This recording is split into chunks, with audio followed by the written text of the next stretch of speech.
Otematemerwe na Pastor Tumuhimbise Franco owekanisa y'abarokore erikumanywa nk'ey'omukono gwa Yesu.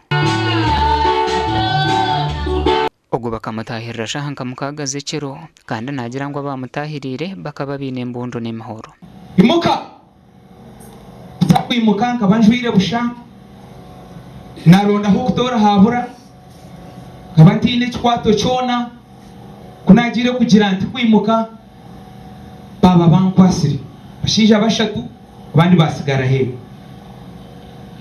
tubara twire sente tiine kibabire barenda ekindi kintu kyona okweyo bakaba barenda esimu n'amagara ganje tubeta kumangu nakona konka nabwemba bazarahanga.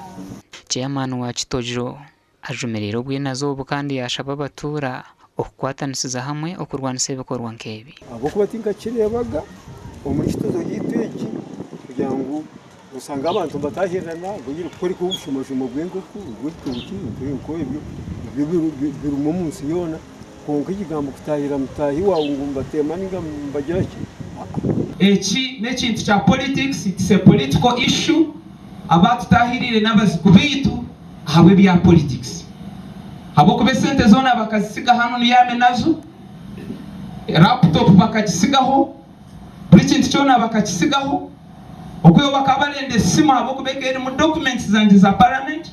Abatura bashabire government kubahwera bakabaha polisi omucweka cyabo okwenda ngo ibikorwa nk'ebi bikarwanisibwa. Gasha kwa Beino Muhozi.